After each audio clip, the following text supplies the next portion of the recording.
नमस्कार। कार्यक्रम परिवर्तनका लागि कृषिमा कार्यक्रम प्रस्तुता म जिना साब्रिन र म सन्दीप निरौला तपाईलाई स्वागत गर्दछौँ। यो कार्यक्रम मंगलबार बेलुकी 6:30 देखि 7 बजेसम्म रेडियो परिवर्तन 89.4 मेगाहर्जबाट प्रसारण हुने गर्दछ। यो हप्ता हामी कृषकका कुरा, कृषि विज्ञका कुरा, पूर्वाञ्चलमा विशेष गरी हामी झापा मोरङ सुनसरीमा जहाँ सिन्चित क्षेत्र छ त्यसको लागि सिन्चित क्षेत्रका लागि नै हामीले सिफारिस गरेका जातहरू नै धेरै जातहरू छन्। कृषि समाचार र रेडियो नाटक प्रस्तुत गर्नेछौँ। कार्यक्रमको सुरुमा यो हप्ताको देशभरिका केही कृषि समाचारहरू प्रस्तुत गर्दैछौँ। समाचार लिएर आउँदै हुनुहुन्छ साथी नवल रिजाल र रोजी तामाङ।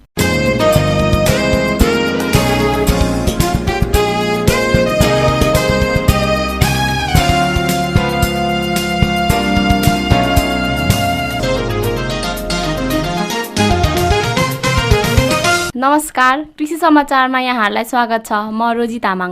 म नवल रिजाल। अब समाचार विस्तारमा।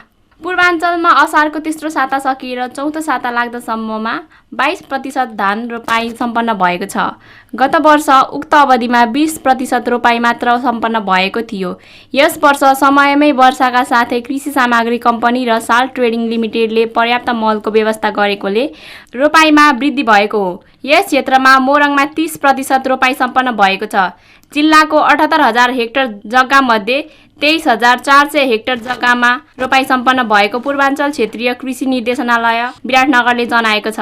वर्षासँगै सुनसरी मोरङ सिँचाइ योजना नहरका साथै अन्य साना सिँचाइको सुविधाका कारण मोरङ र सुनसरीमा अन्य जिल्लाको तुलनामा रोपाईमा वृद्धि भएको छ। असार सकिन लाग्दा पूर्वाञ्चलमा 22% मात्र रोपाई शीर्षकको यो समाचार पूर्वेलीन्युज.com बाट साभार गरेका हौ। जीर्ण भएको नहर यस पटक पनि पुनर्निर्माण भएन। गजरकोट नौकी भगवती भण्डारी लगाएको धानको बिउ यो पटक पनि सुक्न थालेको छ। समयमा नै नहर निर्माण नभएपछि गजरकोट वार्ड नम्बर 2, 4, 5, 6, 7, 8 र 9 को 500 हेक्टर जमिन 3 वर्षदेखि बाजिएको छ। वडाका शिवभक्त सिगदेलले बताए। 2051 सालमा 11 करोडको लागतमा निर्मित 18.5 किलोमिटर लामो पक्की नहरले 2वटा ठूला फाँटका सिँचाइ सुविधा पुर्याएको थियो। उक्त सिँचाइ योजना निर्माणपछि लाखौँको धान उत्पादन हुन्थ्यो। उत्रौली सिँचाइ योजनाका उपभोक्ता समितिका अध्यक्ष रामजी अर्यालले भने। 20 करोड लागत इस्टिमेटको आयोजनामा रायमाझी कन्स्ट्रक्सनले निर्माणको जिम्मा लिएर काम थालेको हो। उक्त आयोजना पूरा गर्न कम्तीमा 2 वर्ष लाग्ने इन्जिनियर रामप्रसाद यादवले बताए। मूल नहरसँगै शाखा नहरको पनि काम धेरै भएकाले अर्को वर्षातमा मात्र किसानले धान रोप्न पाउने सम्भावना छ। यो सिँचाइ आयोजनाको सेवा क्षेत्र नै जिल्लामा सर्वाधिक खाद्यान्न उत्पादन हुने क्षेत्र हो। एसियाली विकास ब्याङ्कको 70.50%, नेपाल सरकारको 23% र जनसहभागितामा 3.50% आयोजना निर्माण थालिएको हो। उक्त नहर भत्केर 860 घरका 5,100 जनसङ्ख्या प्रभावित भएका छन्। यो समाचार कान्तिपुर दैनिकमा 2073 साल असार 27 गते छापेको थियो। मुलुकमा एउटा एप बनाउन 1 करोड भन्दा बढी लगानी हुन थालेको छ। नेपाल कृषि कम्पनीका लागि F1 सफ्ट कम्पनीसँग मिलेर बनाइरहेको एपको लागत 1 देखि 1.5 करोड रुपैयाँ पर्नेछ। सामान्य एपको लागत 25,000 रुपैयाँबाट सुरु हुन्छ।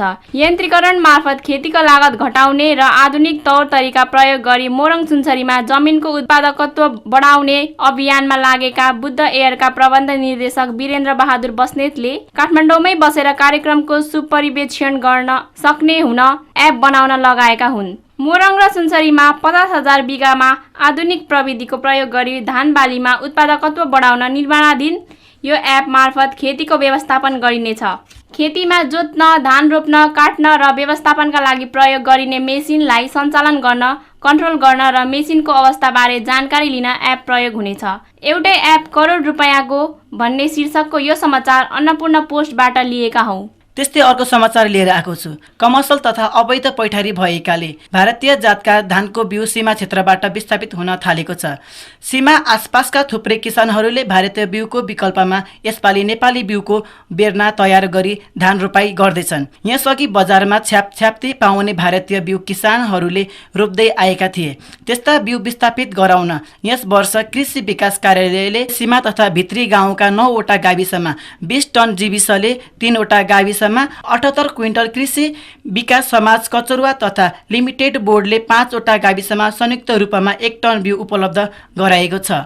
सीमा क्षेत्रका झण्डै 5000 किसानले पहिलो पटक नेपाली धानको बिउ प्रयोगमा ल्याएर रोपाई गर्न थालेका कृषि विकास कार्यालयका वरिष्ठ कृषि विकास अधिकृत जितेन्द्र यादवले भारतीय धानको बिउले उत्पादकतामा कमी ल्याउने र डाकाहा रोगको प्रकोप देखिने भएकाले त्यसको विकल्पमा स्थापित नेपाली बिउ उपलब्ध गराउन थालिएको बताए। उनी भन्छन् अहिले भारतीय बिउ विस्थापित हुने क्रमसँगै नेपाली बिउको प्रयोग बढ्न थालेको छ। भारतीयको तुलनामा नेपाली बिउ सस्तो भरपर्दो उत्पादन बढाउने र जलवायु परिवर्तनले पुर्याउन सक्ने नोक्सानी सहने क्षमता पनि हुन्छ। यो समाचार कान्तिपुरबाट साभार गरिएको हो। हवस् त, यो साताको कृषि समाचार अहिलेलाई यति नै। सुन्दै गर्नुहोस् रेडियो कार्यक्रम परिवर्तनका लागि कृषि। तपाईँ यति बेला सुन्दै हुनुहुन्छ कार्यक्रम परिवर्तन। यो साता हामी कृषि सम्बन्धी सामग्री लिएर आएका छौँ। रेडियो परिवर्तन 89.4 मेगाहर्जबाट यो कार्यक्रम सुनिरहनु भएको छ। कार्यक्रममा अब हामी स्थानीय कृषकको जनविचार प्रस्तुत गर्दैछौँ। प्रस्तुति लिएर आउँदै हुनुहुन्छ साथी कृतिका सुवेदी र स्मृति घिमिरे। यो साता हामीले सोनापुर र इटरीका स्थानीय कृषकलाई सोधेका थियौं, नेपालमा वर्षेनी धानको उत्पादन घट्नुको कारण के हो? सुनौ उहाँहरूकै आवाजमा जनविचार। खगेन्द्र नेपाल। नेपालमा वर्षेनी धानको उत्पादन घट्नुको कारणहरू चाहिँ धेरै छन्। खेतीयोग्य जमिनलाई व्यवसाय त्यसलाई चाहिँ प्लटिङ गर्नाले, सरकारी नीति नियम कमजोर र फितलो भएका कारणले, सिंचाई सुविधाको पहुँच नहुनाले, कृषिलाई व्यवसायिक गर्न कृषि औजार र गुणात्मक बिउ बिजन र मल खाद सरकारी तौरबाट किसान समक्ष नपुग्नाले र प्रायसो धेरै युवाहरू चाहिँ विदेशी ने क्रम धेरै भएका कारणले चाहिँ यी कारणहरूले चाहिँ नेपालमा वर्षेनी धानको उत्पादन घटेको जस्तो मलाई लाग्छ। जयबहादुर पुलामी हो। धान घट्नुको कारण मलाई चाहिँ कस्तो लाग्छ भने एक किसिम मल नपुगेर अनि सिँचाइ नपुगेर घटेको जस्तो लाग्छ। नमस्कार, म प्रविला पुलामी। मेरो विचारमा चाहिँ अहिले चाहिँ जुन खेतीयोग्य जमिनहरू छ त्यो चाहिँ प्राय क्रमशः प्लटिङ भइरहेको छ। प्लटिङले गर्दाखेरि खेतीयोग्य जमिन चाहिँ कमी भइरहेको छ। अनि साथसाथै अहिले चाहिँ उन्नत जातको धानको बिउहरू पनि पाइँदैन। कृष्ण प्रसाद ढुङ्गेल हो। अब खेती नहुनु भन्दा म त मल नपाउने भन्छन्, यो नपाउने भन्छन्, त्यो केही होइन। अहिले जुन छ नि गर्नलाई गाह्रो भयो, गाह्रो मान्छन्, मान्छे छैनन् गर्ने, अनि त्यसकारण बरु हुन्छ भने बरु आफ्नो छ अब प्लटिङ गर्दै बरु बेचिदियो भने पैसा पनि धेरै आउने, खेती पनि गर्नु नपर्ने भन्ने त्यही हो। नमस्ते, म असित खतिवडा। नेपालमा वर्षेनी धान खेती घट्नु मुख्य कारण भनेको हाम्रो नेपाली किसानहरू गर्नुहुन्छ, उहाँहरूले अझै पनि ट्रेडिसनल तरिकाले नै कृषि गरिरहनु भएको छ। जुन यो मोडर्न तरिका लाएर गर्ने हुन्छ त्यो चाहिँ अप्नाइरहनु भएको छैन। त्यसमाथि अब समयमा बिउ नपुग्नु, बिउ पुग्दा पनि गुणस्तरीय नहुनु र जुन बिउ रोपिसकेपछि पानी पटाउन टाइममा पटाउन सक्दैन, भनेको टाइममा वर्षा हुँदैन। यी विभिन्न कारणले गर्दा लाग्छ नेपालमा घट्नुको। मेरो मणिराम पौडेल हो होइन, सोनापुर 3। अब यहाँ चाहिँ वर्षेनी यो खेती भनेको अलिक त यो खेती गर्न योग्य जमिनमा जति छ अब बसोबासको ज्यादा चाप बढिरहेछ। दोस्रो कारण के छ भने खेतीमा अब रोगहरू पनि अब लागिरहेछ होइन। पानीको अब यसपालि साल त पानी त आइरहेछ तर कोही साल पानी हुँदैन, त्यसैको कारणले हुन सक्छ। भर्खरै सुन्नुभयो जनविचार। कार्यक्रमको यो अंशमा हामी साथी अनुप थापा मगरले क्षेत्रीय कृषि अनुसन्धान केन्द्र तरहराका बाली रोग वैज्ञानिक नवीन दङ्गालसँग गर्नुभएको अन्तर्वार्ता प्रस्तुत गर्दैछौँ। कार्यक्रम परिवर्तनमा यहाँलाई स्वागत छ। नमस्कार, म नवीन दङ्गाल, क्षेत्रीय कृषि अनुसन्धान केन्द्र तररामा बालीरोग वैज्ञानिकको रूपमा कार्यरत छु। हजुरसँग यो कृषिसँग सम्बन्धित केही प्रश्नहरू सोध्न गइरहेका छौँ, जानकारी दिन अनुरोध गर्दछु। धन्यवाद। वास्तवमा हामी यस नेपाल कृषि अनुसन्धान परिषद नार्क अन्तर्गतको कार्यालय हो हामी, र हामीसित विशेष गरी कृषिको समग्र भन्दा पनि हामीसित विशेष गरी कृषि अनुसन्धानको चाहिँ हामीसित रेकर्डहरू हुन्छ। हामीसित अनुसन्धानका क्रियाकलाप भएको कारणले त्यसैसँग सम्बन्धित चाहिँ हामीले काम गरिरहेका हुन्छौँ। र हामीले यो फारम, यसलाई चाहिँ कृषि फारम पनि भन्ने गरिएको छ। यस फारममा चाहिँ हामीले विशेष गरी अन्नबालीमा, त्यसै गरी बागवानी, त्यसै गरी बङ्गुर, कुखुरा र घाँसे बाली र र माछा पालनमा चाहिँ स्रोत बिउ उत्पादनको साथसाथै प्रविधि विकासको काम चाहिँ हामीले गरिरहेका हुन्छौँ। यो पूर्वाञ्चलको अवस्थालाई हेर्दाखेरि कस्तो अन्नबाली लगाउँदा चाहिँ उपयुक्त हुन्छ जस्तो लाग्छ? पूर्वाञ्चलमा विशेष गरी हामी झापा मोरङ सुनसरीमा जहाँ सिन्चित क्षेत्र छ त्यसको लागि सिन्चित क्षेत्रको लागि नै हामीले सिफारिस गरेका जातहरू पनि धेरै जातहरू छन्, जस्तो चाहिँ स्वर्ण सबै भन्ने छ, साम्बम मसुली सबै भन्ने छ, राधा बाह्र भन्ने छ, धेरैवटा जातहरू छन् हामीसित उन्नत जातहरू सिफारिस भएका छन्। त्यही जातहरू यस क्षेत्रको लागि उपयुक्त हुन्छ। होइन भने चाहिँ जहाँ अलिक सुक्खा छ, जहाँ सिँचाइको सुविधा छैन भने त्यस्तो ठाउँको लागि चाहिँ हामी सुक्खा अथवा खडेरी खप्ने खालका जातहरू छन् हामीसित, जस्तो सुक्खा धान 1, सुक्खा धान 2, सुक्खा धान 3, सुक्खा धान 4, सुक्खा धान 5, सुक्खा धान 6 भन्ने 6वटा जात छन्। त्यसै गरी तररा 1 भन्ने पनि एउटा जात छ।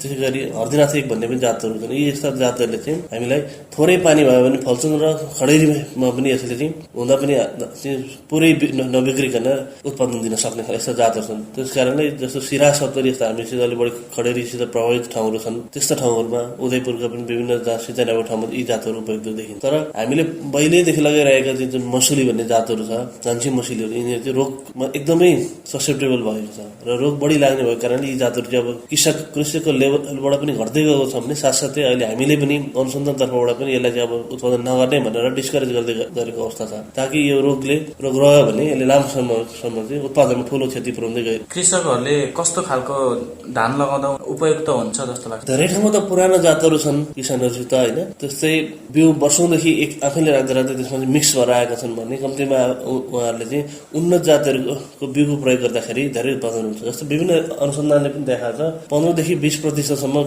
बिउ मात्रै परिवर्तन गरेर उन्नत बिउ मात्रै राख्यो भने पनि अरू केही सबै टेक्नोलोजी सेम छ, मात्रै त्यो चेन्ज गर्दा पनि 20% चाहिँ लगभग त्यसको चाहिँ आम्दानी बढेको, उत्पादन बढेको रेकर्डहरू छ। त्यसकारणले हामीले पुरानो जातलाई पनि हामीले सर्टेन ठाउँ कन्जर्भ त गर्नै पर्छ। तर अहिले हाम्रो खाद्य डिमान्डले गर्दाखेरि चाहिँ उत्पादन चाहिँ धेरै उत्पादन दिने खालका उन्नत जातहरू जसमा रोग र किराहरू सहन सक्ने क्षमता हुन्छ त्यस्ता जातहरूको चाहिँ हामीले प्रयोग गर्नुपर्छ। उत्पादनको लागि प्रयोग गरिने मलको बारेमा पनि केही भनिदिनु न। हाम्रो पनि यहाँ माटो अनुसन्धान भइरहेको छ, जस्तो त्यसलाई चाहिँ कुन बालीलाई कति माटो मल दिँदाखेरि उपयुक्त हुन्छ भन्ने बारेमा हाम्रो अनुसन्धान भएको छ। त्यसको चाहिँ डिटेल चाहिँ हाम्रो माटो परीक्षण अनुसार नै त्यसको चाहिँ रिकमेन्डेसन हुन्छ र समग्रमा हाम्रो हेर्दाखेरि विशेष गरी हाम्रो बाहिर देख्दाखेरि चाहिँ युरिया, डिएपी र पोटासको चाहिँ प्रयोग गरेको बढी भेटिन्छ भने माइक्रोन्युट्रिएन्ट यदाकदा फाटाफुट्टा मात्रै प्रयोग भएको देखिन्छ। तर समग्रमा चाहिँ पूर्वाञ्चलको समस्याको रूपमा देखेको चाहिँ माटो एसिडिक भएर चाहिँ अम्लीयपन बढेर गएको छ, कारणले एसिडिटीलाई चाहिँ करेक्सन गर्नुपर्ने ठूलो आवश्यकता देखिएको छ। यो अन्नबालीहरूमा किरा लाग्नुको कारण र किरालाई हटाउनको लागि चाहिँ के गर्नु पर्ला जस्तो लाग्छ? किरा रोग लाग्ने भनेको चाहिँ प्रायः उसलाई रोग र किराको लागि उपयुक्त वातावरण भएपछि हुने हो।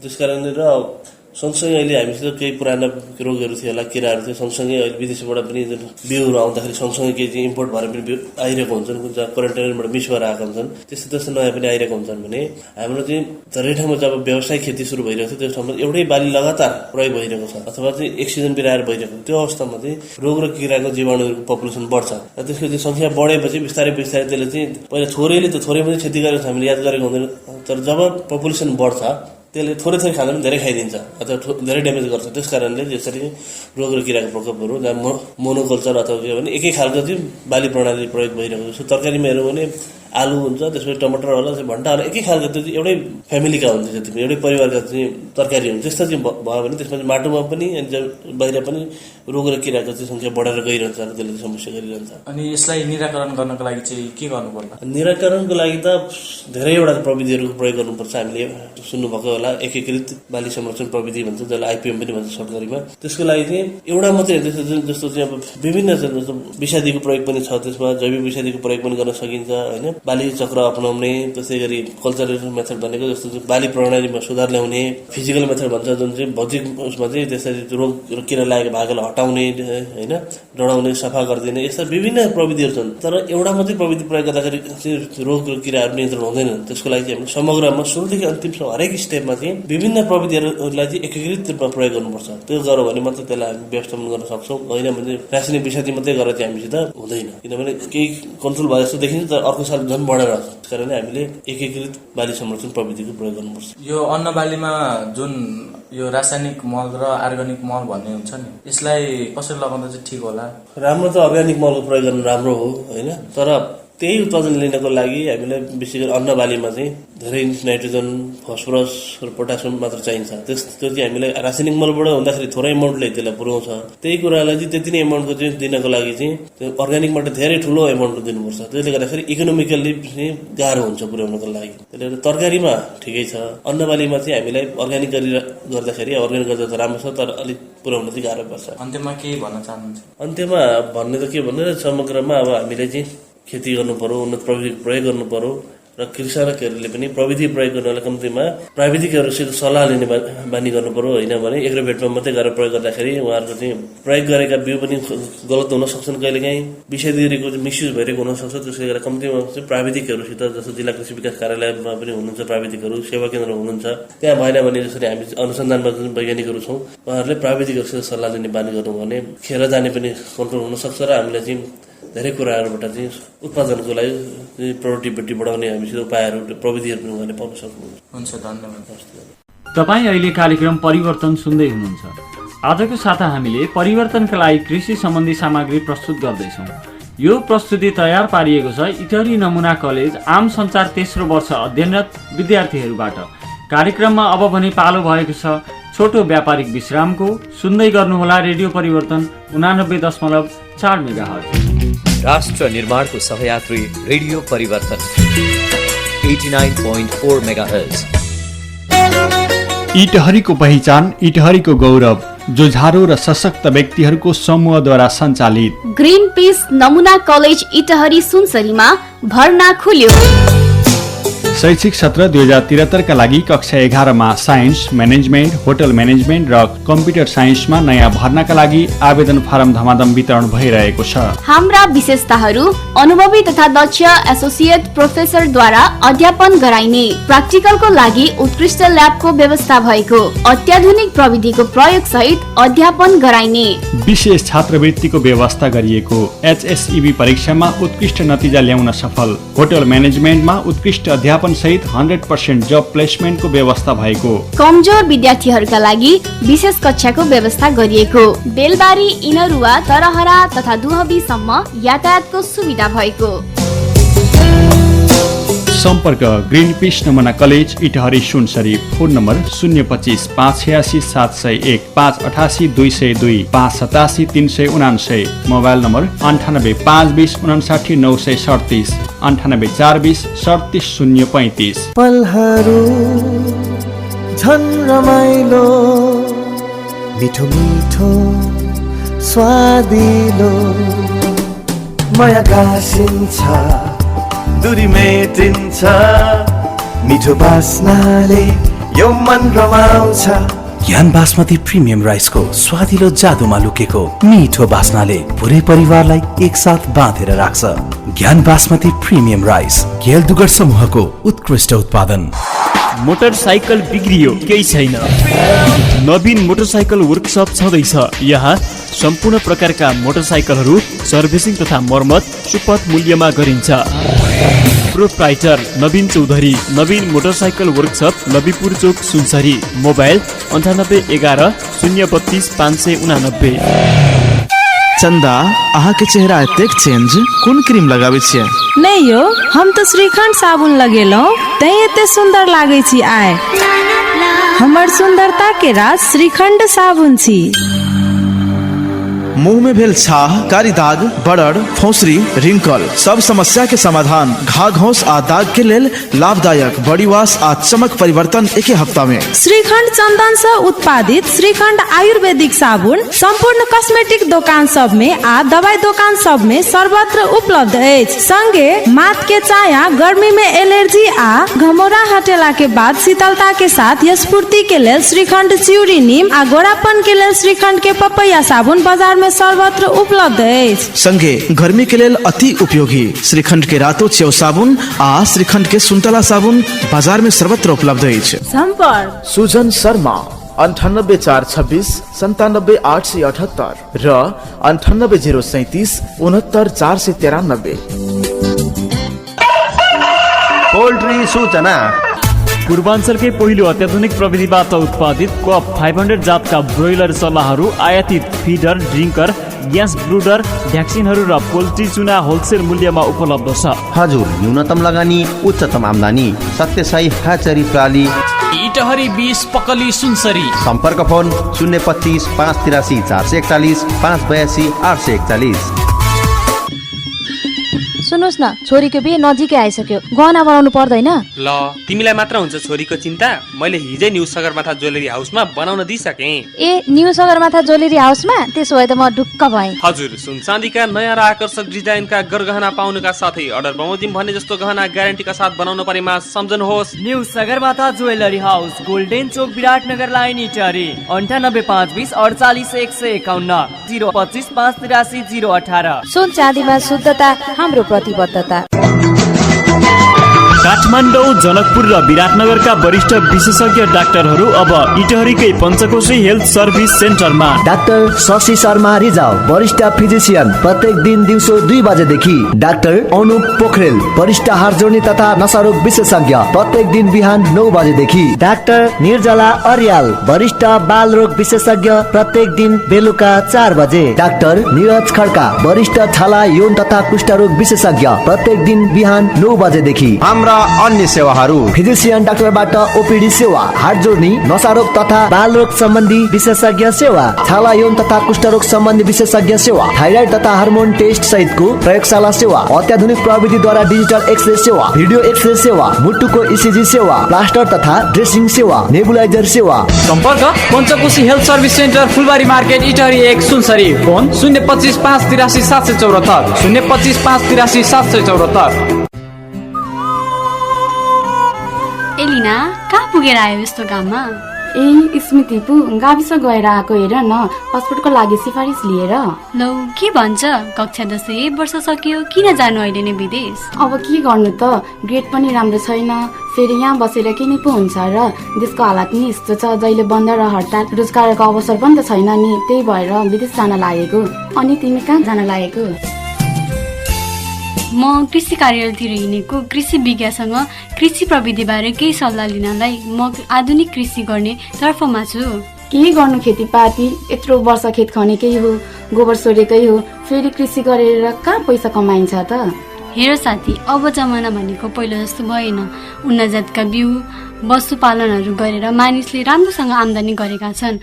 उदाहरणका लागि पल्लो गाउँको हरिदाईलाई नै हेर न, उहाँले बेमौसमी तरकारी खेती, गाई र बङ्गुर फार्म खोलेर दुध बिक्री गरी गाउँकै नमुना कृषक हुनुभएको छ। अब म पनि यस्तै कृषि गर्छु, बरु तिमी पनि विदेश नगई मसँग मिलेर व्यावसायिक कृषि गरौँ। हो साथी, ठिक भन्यो तिमीले, म पनि अब यसै गर्छु, बरु हिँडसँगै जाउँ कृषि कार्यालय। कृषिमा युवा सहभागिता आजको आवश्यकता।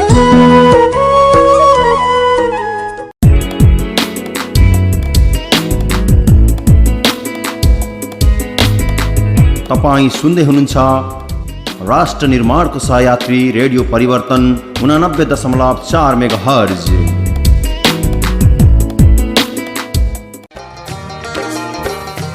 कार्यक्रममा यहाँहरूलाई पुनः स्वागत छ। अब भने पालो भएको छ रेडियो नाटकको। लागौं रेडियो नाटक प्रस्तुतितर्फ। एलिना, कहाँ पुगेर आयो यस्तो घाममा? ए स्मृति पु, गाविस गएर आएको हेर न, पासपोर्टको लागि सिफारिस लिएर। लौ, के भन्छ? कक्षा 10 1 वर्ष सकियो, किन जानु अहिले नै विदेश? अब के गर्नु त, ग्रेड पनि राम्रो छैन, फेरि यहाँ बसेर के नि पो हुन्छ र। देशको हालत नि यस्तो छ, जहिले बन्द र हडताल, रोजगारको अवसर पनि त छैन नि, त्यही भएर विदेश जान लागेको। अनि तिमी कहाँ जान लागेको? म कृषि कार्यालयतिर हिँडेको, कृषि विज्ञसँग कृषि प्रविधि बारे केही सल्लाह लिनलाई। म आधुनिक कृषि गर्ने तर्फमा छु। के गर्नु, खेतीपाती यत्रो वर्ष खेत खनेकै हो, गोबर सोरेकै हो, फेरि कृषि गरेर कहाँ पैसा कमाइन्छ त? हेर साथी, अब जमाना भनेको पहिलो जस्तो भएन।